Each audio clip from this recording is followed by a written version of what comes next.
Hey everybody, I'm Christina from Big Beautiful Sky. Today I'm going to present what I found during my remote viewing session of Bondi Beach in Sydney, New South Wales on December 14th, 2025.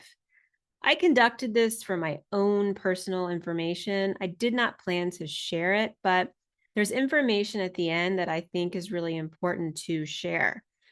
I sat down on December 17th, 2025 to conduct this session. I don't watch the news, so I just wanted to see what was going on before the propaganda really took hold. I did this in the morning at 6:57 a.m. As soon as I opened up this session, I was immediately brought to the younger man, the son.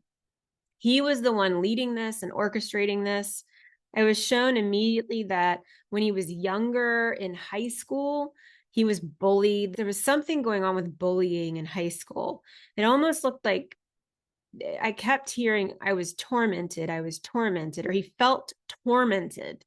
He only hung out with other Muslims. I felt like he was very isolated, very quiet, withdrawn inside himself. He didn't feel safe around other Australians. He really did identify with other Muslims. And he had serious mental health issues, very depressed, a lot of anxiety. There was this extreme hatred of the West, the West, the West. He kept saying the West, which I didn't really understand that in his mind, he believes that Israel controls the West. Israel is in charge of the West. He didn't feel accepted in Australia at all. He felt like he was rejected. His culture was rejected. He was very protective of his family and his culture. He felt like he was defending his family and his culture from the evils of the West. Again, that's such a strange concept to me, but that's how he saw it. So the reason that he had guns or the family had guns is because they felt threatened and unsafe living in Australia. And it was their way of protecting themselves against the West. At some point in high school, he made that decision to become radicalized and began this training. I did not see his dad or his father into this training that the son was in until quite recently. So, what I could see is it looked like the son was the one who radicalized the dad. I'm not saying the dad didn't have issues. I'm not saying the dad wasn't on board. There was definitely weird stuff going on with the dad, but for whatever reason, I was shown the son very clearly. The dad didn't like the West either, but his son was really the one that was into radical Islam. The son had a lot of friends who were radicalized Muslims here in Australia, and I saw quite a large group of them. There are communities here in Australia that are very radicalized and they hate the West. They blame the West for all the problems with the world. They don't see people as individuals, they see everyone as the West.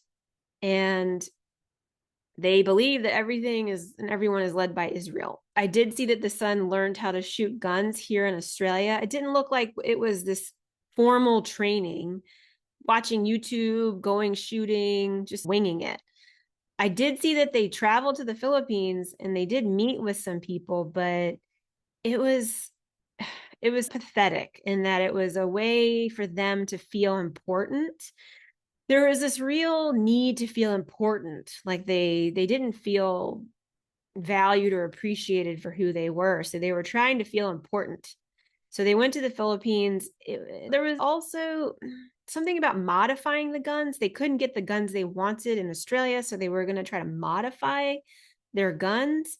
I did see that they met with people, but the people they met with weren't really connected to anything. It was very much just amateurs, random people trying to make money. It felt more like when they did go to the Philippines, they got scammed.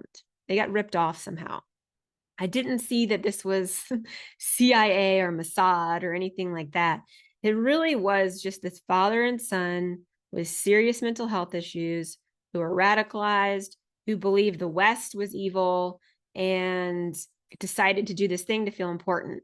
I did see that the father really wasn't that invested in it. He just went along to be with his son. It's like the son was very much invested in this, but the father at some point decided, okay, yeah, why not? I'll tag along too. It was like The father had reached a point in his life where he felt like he had nothing left to lose and nothing else to live for. So whatever.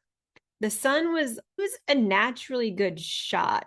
And like I said, he had some training, but it was very informal. On the day of the attack, it did feel like they were hunting. They believed they would be rewarded in death and in life. They would be remembered. They would be infamous. The son was the one who planned and organized these trips to Bondi and figured out how to execute the plan of attack. And the dad just kind of followed along in agreement. I got this very strong message that the son wanted to show Australia not to mess with Muslims. During the attack, I did see that the police had no idea what was going on, no training. They were confused. They were scared. They had no idea what to do, no coordination. They were just shooting everywhere. It was like crossfire. The way the police handled it, they actually put the public in more danger. They were completely unorganized and they're embarrassed. But of course, they will never admit it. They will defend themselves. There's going to be things spun instead of the police just admitting that they completely failed. They really didn't manage to keep anyone safe, and they were acting so crazy, it was creating more chaos. And of course, the government will cover up as much as possible, spin it, take no responsibility, and blame gun owners. So what I saw was it was a failure across all levels of government, local, state, federal, all parties, every party. No party is innocent in this. There's really no one to blame. It's just a total failure across the board.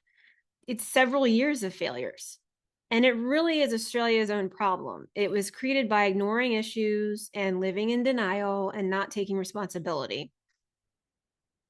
And the thing that came through loud and clear was the theme of genocide. And this makes me so sad.